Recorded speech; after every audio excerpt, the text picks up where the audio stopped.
I had to do a lot of thinking about what took place at the parade. I know gun violence was a big discussion, but at the end of the day, this is degenerate violence and it should not be occurring.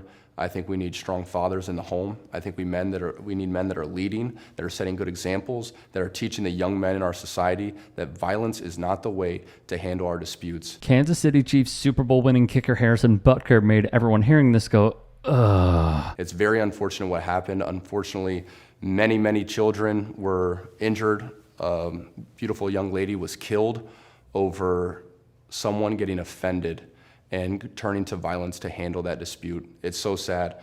I don't think guns are the issue. I think we need fathers in the home that are being great examples for our youth. Because as we know, in other countries where there may not be fathers around, the gun death rates are still just as high. Right, Harrison? He'd have more to say. And the unborn are, to me, the greatest victims in our society. They don't have a voice. That is true. They certainly do not have a voice. What do you think are some specific challenges men face today that could be keeping them from their potential? I think part of the fall from the first sin of Adam and Eve is men want to be like women and women want to be like men. You see a lot of times where women want to be leading the marriage and they want to be the head of the household, and the man, it's the Homer Simpson, sit on the couch, drink beer, and just watch TV and just let everything go on around me, and I'm not really at the center of what's even going on in my household. So, I'm very passionate about encouraging men to be courageous, to not be afraid to be the leader. It's something that we struggle with, I think, a lot of times, to go outside of our comfort zone and to say, you know what? God has called me to be a leader and to lead by example. I'm going to lead my household, and I'm going to lead outside the world when I'm evangelizing. So that's something that I'm very passionate about. And I think more men need to not care about what the world says about them. They need to have strong men that support them with iron sharpening iron, and they need to be encouraged that Jesus Christ was radical, and he said a lot of things that weren't liked, and he wasn't loved. But at the end of the day, he stood for truth, and I think men cannot be afraid and cannot waver, and they need to stand for truth. So much to work with here, including Butker writing a scathing letter to a church because they supported a trans activist after they died. You made a subtle pro-life fashion statement at the White House last year when the Chiefs visited after the Super Bowl. Why did you do that? Why was that important? And any plans for when you visit the White House this year? No plans for this year, but last year, a lot of thought went into it. What am I going to do? Am I going to have a chance to shake President Biden's hand, which I ended up not having? So I thought, wow, this is an amazing place. Unfortunately, there's some laws being pushed through that I don't think value all human life. One of those laws is allowing abortion to be legal in this country. So to have a tie that in Latin, I thought brought attention to the unborn. So because I am trying to learn more Latin with going to the Latin Mass, I picked vulnerari presidio, which is to protect the most vulnerable. And the unborn are, to me, the greatest victims in our society. They don't have a voice. They don't necessarily look like humans. They're not very big. They can't fight for themselves. There's not a lot of people that are fighting for them. And I just think it's a great atrocity that's occurring in this country with massacring the unborn. And I felt like there's no better place to send this message than to the masses and to represent the unborn at a place like the White House, where unfortunately their voice is not heard. In addition, Butker and Chiefs punter Dustin Colquitt both urged the citizens of Kansas to vote yes on an amendment that, if passed, would remove the right to abortion from the state's constitution and open up the door for state lawmakers to ban it. Veteran football journalist Mike Freeman saw the clip and correctly wrote, "I'm sure the Stick to Sports folks will chime in any second now. Any second, here it comes, any moment, anytime now. Soon? Soon adjacent, hello?" Good point. First things first, everybody. If there are any stories we missed, if there are any that you would like to submit, get at me and follow me on Twitter, Instagram, TikTok. DMs are open, and please, if you can, support this channel, become a member, or go to tyt.com/join to help keep us afloat. So much to work with here. The first thing is, I personally don't care if he wore a tie or a pin, chose not to go. My thought process on this has just evolved. If I'm going to support someone who wore a socialism pin to the Trump White House, This person should have the right to do that. And if anyone is going after him by saying he should be banned, he should stick to sports, he should not wear that tie, that is hypocrisy 101. You can make a political statement, I don't care.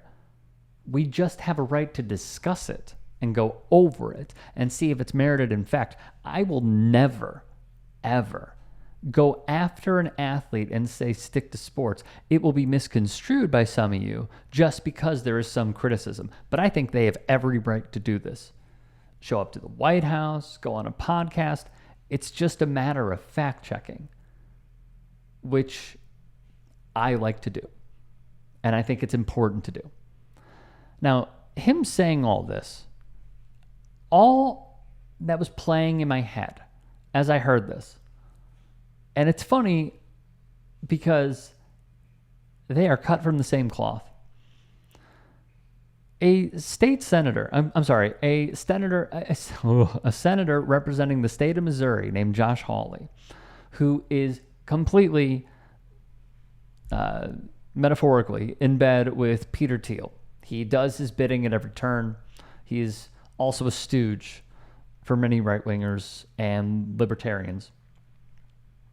The man who riled up a crowd on January 6th with a fist, but then was seen on security cameras running away, literally running away, has said the same exact stuff that Harrison Butker has. It's hard to take these guys seriously. The same men who are telling us about what a man should be. And essentially, he is saying how men should not cede to women, and women should not lead. And the biggest problem with society is fatherless homes. Not only is it Josh Hawley, it's Jason Whitlock in a nutshell. I do wonder, would his stance be this? And we could only ask, would his stance be this if the shooters didn't look like who they were? We know what happened. We know a radio host died on that day. Children are left scarred. You know who else are left scarred? The parents of those who lost their loved ones, their kids, in school because of a person with a gun. Now, I need to make this clear, and I think there are going to be a lot of people who disagree with me. I'm starting to believe in the Second Amendment, but it needs to come with more security of the country. I think as leftists, we support it, but we just don't want it in the wrong hands.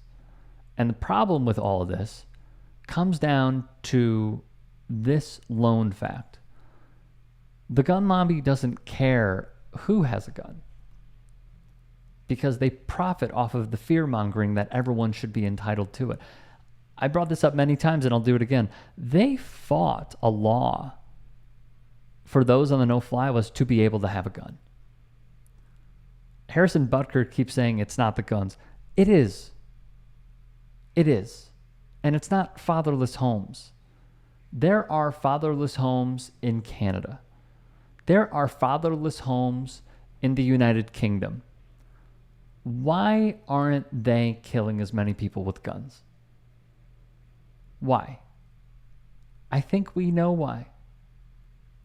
All I hear from this dude, who is entitled to his opinion, all I hear from this dude is a Turning Point USA MAGA rally. He played all the hits. He has mastered the blueprint. He has done it over and over again. We've heard all this. Hate the trans community, fatherless homes, guns aren't the issue, we need strong men. He's a modern day conservative in 2024. I personally hope one day he has a reckoning. I really do. Am I holding out hope?